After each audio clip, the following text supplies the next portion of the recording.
muuqaalkan waxaan kaga hadli doonaa maxaa sababa inuu maqaarka noqdo mid aad u jilcan. sidoo kale waxaan kaga hadli doonaa sidee loola tacaalaa xaaladan ah in maqaarku uu noqdo mid aad u jilcan. intaan u gudgelin muuqaalkeena waxaan si gaar ah kaga codsanayaa inaad YouTube channelkeena subscribe noo saarto, Facebook page-keena follow aad soo tiraahdo.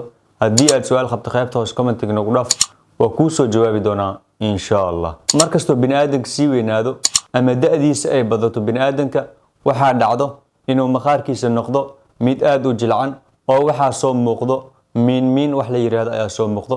sidoo kale waxaa la arkaa in qaybo kamid ah jirka maqaarka uu noqdo mid aad u jilcan. haddaba in maqaarkeena adkaado waxaa ka qayb qaata laba borotiin. labadaas borotiin waxay kala yihiin collagen iyo elastin. hoos u dhaca borotiinadaas waxay sababi karaan inuu maqaarka noqdo mid aad u jilcan. waxyaabaha sababo in maqaarka noqdo mid aad u jilcan waxaan u kala qaadaynaa laba qaybood oo kala ah waxyaabo intrinsic ah oo la xiriiro gudaha jirka ama waxyaabo ka dhaco gudaha jirka. sidoo kale waxyaabaha kale ee sababo in maqaarku uu noqdo mid jilcan waxaa kamid ah extrinsic waxyaabo banaanka ka imaanayo. waxyaabaha intrinsic ah ee gudaha ka imaanayo waxaa kamid ah hoos u dhaca borotiinka loo yaqaan elastin. elastin waa borotiin aad muhiim u ah wuxuuna ka qayb qaataa inuu maqaarka ahaado mid adeeg ah oo qurxoon inuu ahaado ayuu ka qayb qaataa.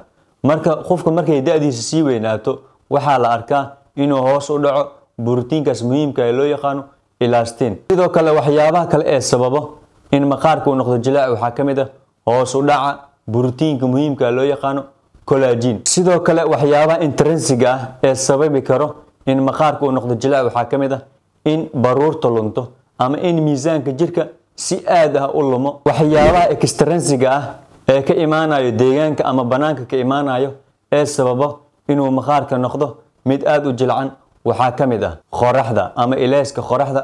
markay qoraxda jirka ku dhacdo waxay sababtaa qoraxda waxa loo yaqaan premature cell death ama unugyada maqaarka iyagoo aan qaangaarin inay dhintaan. sidoo kale waxyaabaha extrinsic ah ee sababi karo inuu maqaarka noqdo mid aad u jilcan waxaa kamid ah cabista sigaarka. sigaarka waxaa ka buuxdo maadada loo yaqaan nicotine. nicotine waxay sababtaa waxa loo yaqaan premature cell death oo ah in unugyada maqaarka iyagoo aan qaangaarin ay dhintaan. haddaba sidee loo daaweyn karaa marka xaaladan sidee loo daaweyn karaa adoo gurigaaga joogo? waxaa jiro qaabab kala duwan oo dabiici ah ee lagu daaweyn karo jilaaca maqaarka. waxaa jiro waxyaabo badan oo dabiici ah oo lagu daaweyn karo jilaaca maqaarka waxaana kamid ah saliido aad u badan ayaa jiro kuwaasoo ka qayb qaata inuu maqaarka noqdo mid adeeg ah. saliidahaas waxaa kamid ah argan oil ayaa kamid ah. sidoo kale waxaa kamid ah olive oil iyo saliida kale ee loo yaqaano almundis. saddexdaas saliidood waxay u wanaagsan yihiin maqaarka ayay u wanaagsan yihiin oo maqaarka waxay ka difaacaan qoraxda ayay ka difaacaan. sidoo kale maqaarka waxay ka ilaaliyaan inuu qaleel noqdo oo waxay siiyaan qoyaan ayay siiyaan. sidoo kale waxay ka qayb qaataan inuu maqaarka noqdo mid adeeg ah. haddaba sidee loo isticmaalayaa saliidahaasi? qofka markuu isticmaalayo saliidan waxaa wanaagsan inuu maqaarkiisa kasoo dhigo mid qaleel ah misana nadiif ah. markuu kasoo dhigo kadib waa marsanaya habeenkii oo dhan waa ku seexanaya kadib subaxdii ayuu soo kacaya oo iska dhaqaya. sidoo kale qaababka kale ee dabiiciga ah ee lagu daaweyn karo jilaaca maqaarka waxaa kamid ah inuu qofka marsado moos shiidan inuu marsado ayaa wanaagsan. waxaa wanaagsan inaad shiido hal xabo moos ah inaad shiido ayaa wanaagsan.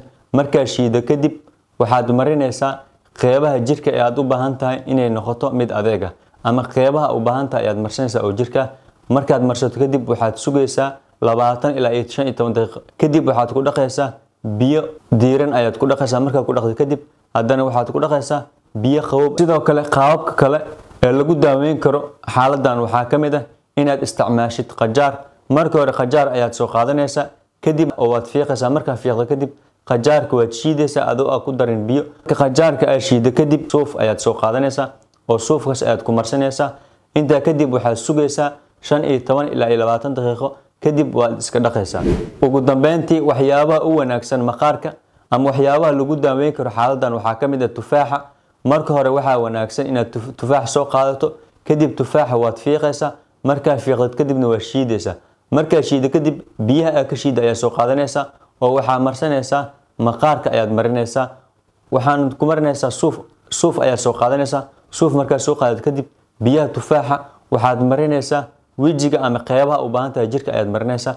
markaa marisid kadib waxaad sugaysaa 15 ilaa 20 daqiiqo ayaad sugaysaa kadib waad iska meeraysaa